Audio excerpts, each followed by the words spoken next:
स्थापकाश्च धर्मस्य सर्वधर्मस्वरूपिणे अवतारवरिष्ठाय রামকৃষ্ণায় তে নমঃ। ঠাকুর, মা ও স্বামীজির চরণে শতকোটি প্রণাম জানিয়ে আজকের পাঠ শুরু করব। ঠাকুর শ্রীরামকৃষ্ণ দক্ষিণেশ্বর মন্দিরে ভক্তদের সঙ্গেই বিরাজ করিতেছেন। বৃহস্পতিবার, শ্রাবণ মাস, শুক্লার দশমী তিথি, 24শে আগস্ট 1882 খ্রিস্টাব্দ। আজকাল ঠাকুরের কাছে হাজরা, রামলাল, রাখাল এরা সবাই থাকেন। শ্রীযুক্ত রামলাল হলেন ঠাকুরের ভ্রাতুষ্পুত্র। তিনি কালীবাড়িতে পূজা করেন। মাস্টার আসিয়া দেখিলেন উত্তর পূর্বের লম্বা বারান্দায় ঠাকুর হাজরার নিকট দাঁড়াইয়া কথা কহিতেছেন। মাস্টার আসিয়া ভূমিষ্ঠ হইয়া ঠাকুরের শ্রী পাদপদ্ম বন্দনা করিলেন। ঠাকুরের সহাস্য বদন। তিনি মাস্টারকে বলিতেছেন, আরেক দুবার ঈশ্বর বিদ্যাসাগরের কে দেখবার প্রয়োজন হতো। চালচিত্র একবার মোটামুটি এঁকে নিয়ে তারপর বসে বসে রং ফলায়। দেখো না, প্রতিমা প্রথমে 1 মেটে, তারপর 2 মেটে, তারপর খড়ি, সব শেষে রং। সব পরে পরে করতে হয়। ঈশ্বর বিদ্যাসাগরের সব প্রস্তুত, কেবল চাপা রয়েছে। কতগুলি সৎ কাজ করেছে, কিন্তু অন্তরে কি আছে তা জানো না। অন্তরে তার সোনা চাপা রয়েছে। তার অন্তরে ঈশ্বর আছেন। তাকে জানতে পারলে সব কাজ ছেড়ে ব্যাকুল হয়ে তাকে ডাকতে ইচ্ছে হয়। ঠাকুর মাস্টার সঙ্গে দাঁড়াইয়া কথা কহিতেছেন, আবার কখনো কখনো বারান্দায় বেড়াইতেছেন। ঠাকুর আবার বলিলেন, অন্তরে কি আছে জানবার জন্য একটু সাধন চাই। এই কামিনী কাঞ্চনের ঝড় তুফান কাটাইবার জন্য সাধন প্রয়োজন। মাস্টার তখন বলিলেন, সাধন কি বরাবর করতে হয়? ঠাকুর শ্রীরামকৃষ্ণ বললেন, না, প্রথমটা একটু উঠে পড়ে লাগতে হয়, তারপর আর বেশি পরিশ্রম করতে হয় না। যতক্ষণ ঢেউ, ঝড়, তুফান আর বাঁকের কাজ দিয়ে যেতে হয়, ততক্ষণ মাঝে দাঁড়িয়ে হাল ধরতে হয়। আর সেইটুকু যখন পার হয়ে যায়, পার হয়ে গেলে আর না। যদি বাঁক পার হলো আর অনুকূল হাওয়া বইল, তখন মাঝি আরাম করে বসে হালে হাতটা শুধু ঠেকিয়ে রাখে। তারপর পাল টাঙাবার বন্দোবস্ত করে তামাক সাজতে বসে। কামিনী কাঞ্চনের ঝড় তুফানগুলো কাটিয়ে গেলে তবেই শান্তি। কারো কারো যোগের লক্ষণ দেখা যায়, কিন্তু তাদেরও সাবধান হওয়া উচিত। কামিনী কাঞ্চনই যোগের ব্যাঘাত ঘটায়। যোগ ভ্রষ্ট হয়ে সংসারে এসে পড়ে। হয়তো ভোগের বাসনা কিছু তার ছিল, সেইগুলো হয়ে গেলে আর ঈশ্বরের দিকে যাবে। আবার সেই যোগের অবস্থা। শর্টকা কল জানো? মাস্টার তখন বললেন, না, আগে দেখি নাই তো কখনো। ঠাকুর শ্রীরামকৃষ্ণ বললেন, ওদের সে আছে। বাঁশ নুইয়ে রাখে, তাতে বড়শি লাগানো দড়ির বাঁধা থাকে। বড়শিতে টোপ দেয়া হয়। মাছ যেই টোপ খায়, অমনি সরাত করে বাঁশটা উঠে পড়ে। যেমন উপরে উঁচু দিকে বাঁশের মুখ ছিল, বাঁশ ঠিক সেইরূপই হয়ে যায়। নিক্তি একদিকে ভার পড়লে নিচের কাঁটা আর উপরের কাঁটা এক হয় না। নিচের কাঁটাটি মন আর উপরের কাঁটাটি হলো ঈশ্বর। নিচের কাঁটাটি উপরের কাঁটার সহিত এক হওয়ার নাম হলো যোগ। মন স্থির না হলে যোগ হয় না। সংসার হাওয়া মনরূপ দ্বীপকে সর্বদা চঞ্চল করছে। ওই দ্বীপটি যদি আদপে না নড়ে তাহলে ঠিক যোগের অবস্থা হয়ে যায়। কামিনী কাঞ্চনী যত যোগের ব্যাঘাত ঘটায়। বস্তু বিচার করবে, মেয়ে মানুষের শরীর, তাতে কি আছে? রক্ত, মাংস, চর্বি, নাড়িভুড়ি, কৃমি, মৃত্য, বিষ্ঠা, এইসব সেই শরীরের উপর ভালোবাসা কেন? আমি রাজসিক ভাবের আরোপ করতাম ত্যাগ করবার জন্য। আমার সাধ হয়েছিল সাচ্চা জরির পোশাক পরব, আঙুলটি আঙুলে দেব, আর নল দিয়ে গুড়গুড়িতে তামাক খাবো। সাচ্চা পোশাক পরলাম, মথুরবাবু আনিয়ে দিলে। খানিকক্ষণ পরে মনকে বললাম, মন, এর নাম হলো সাচ্চা জরির পোশাক।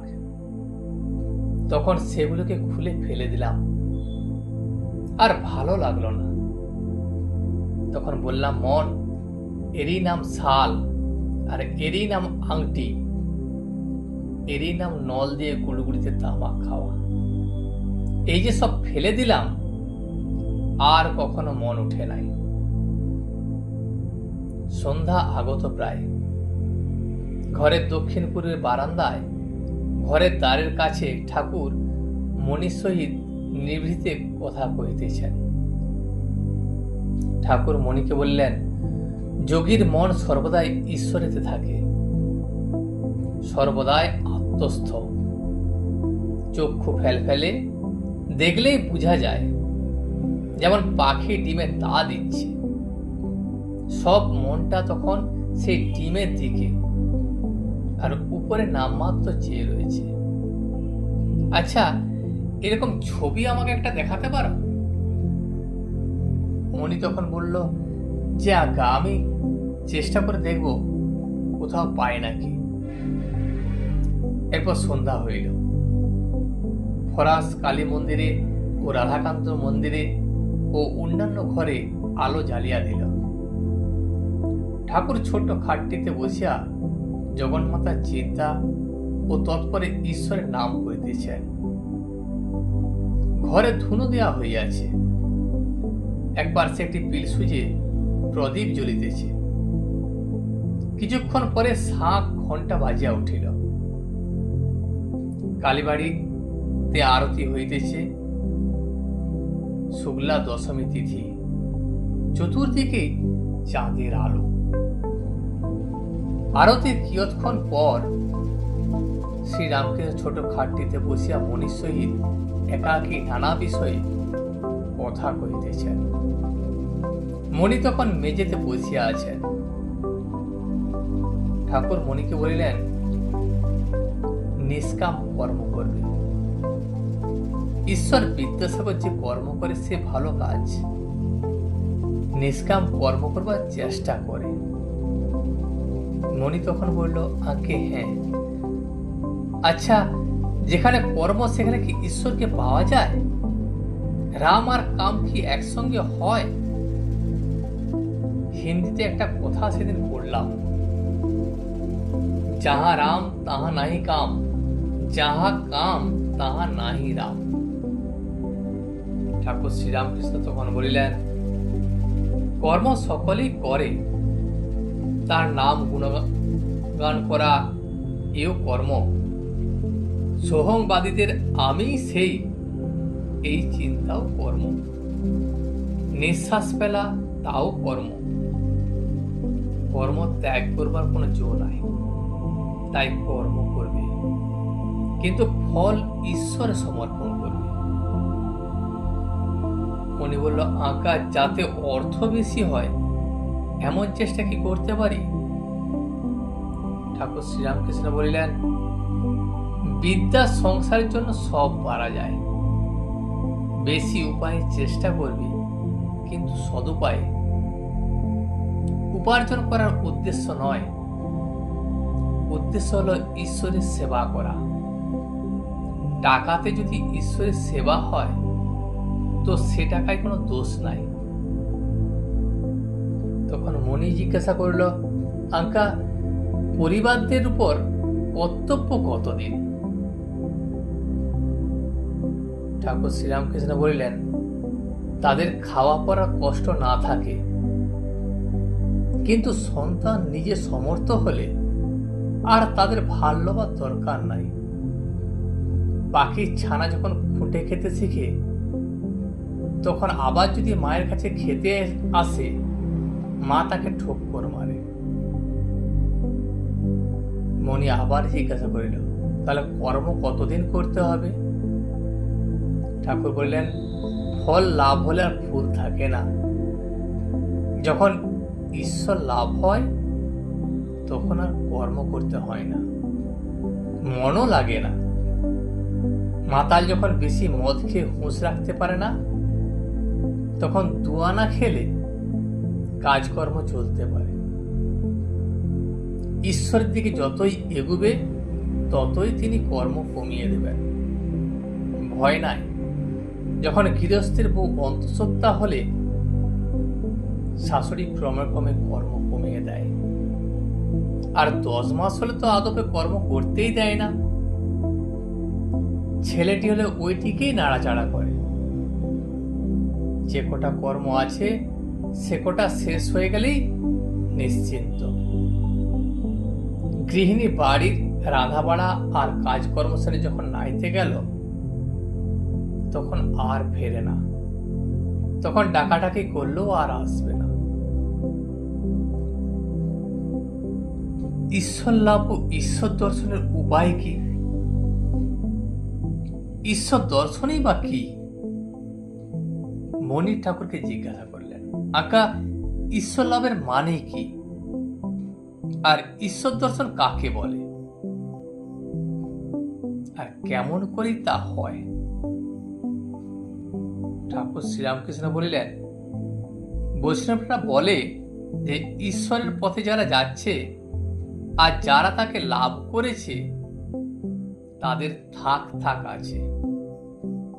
যেমন প্রবর্তক, সাধক, সিদ্ধ আর সিদ্ধের সিদ্ধ।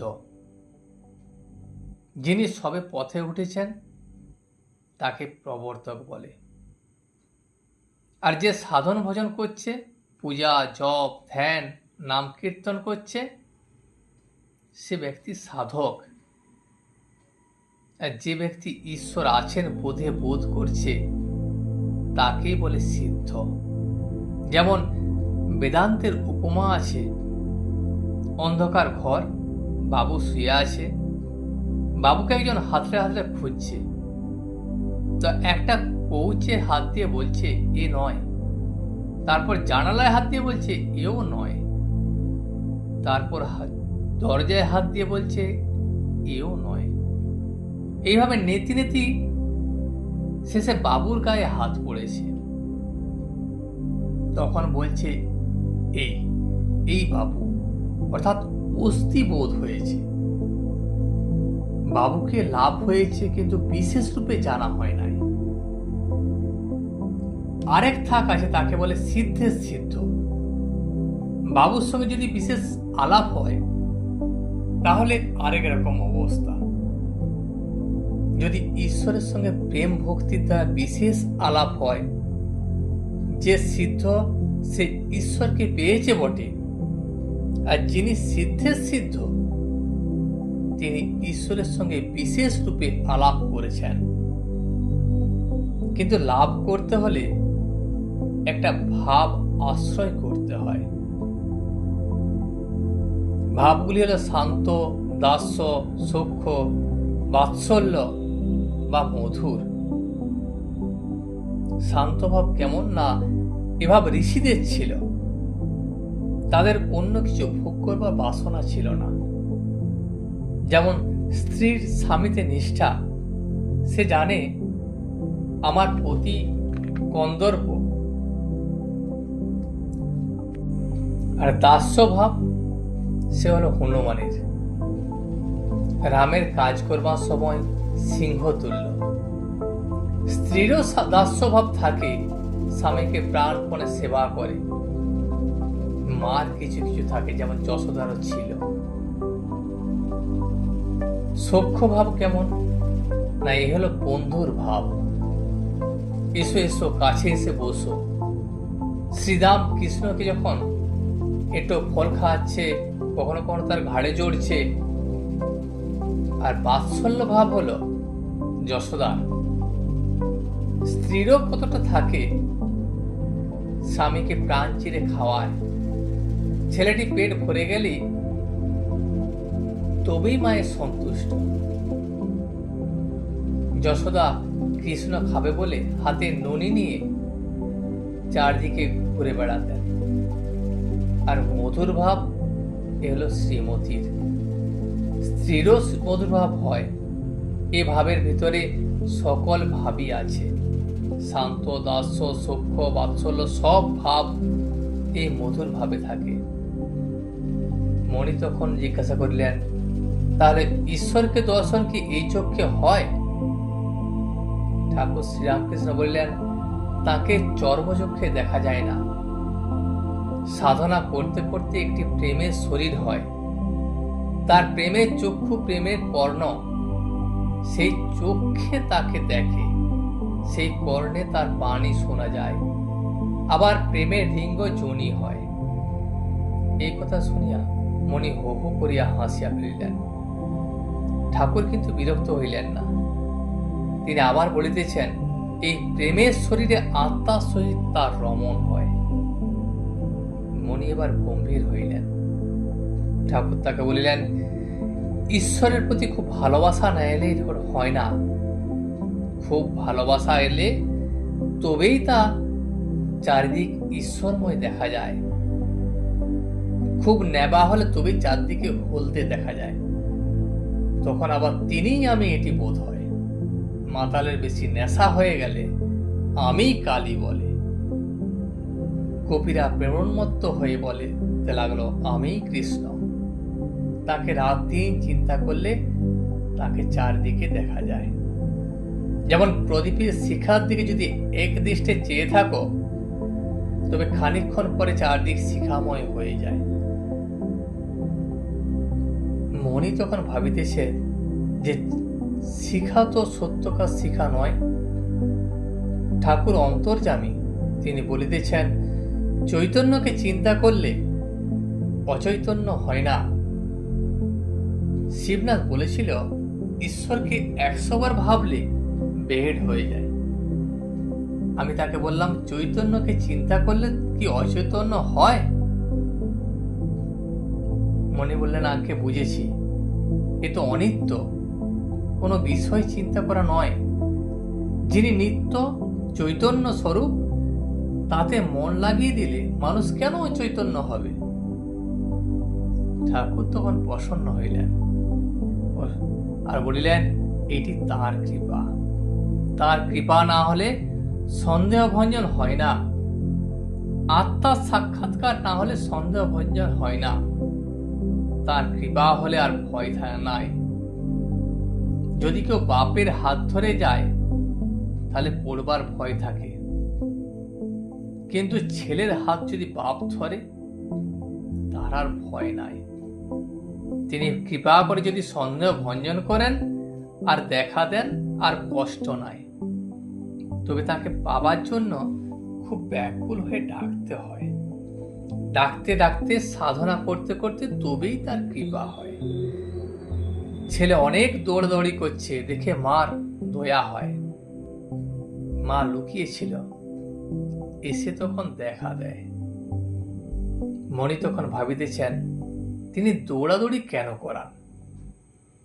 ঠাকুর তার উত্তরে বললেন, তার ইচ্ছা যে খানিক দৌড়াদৌড়ি হয়।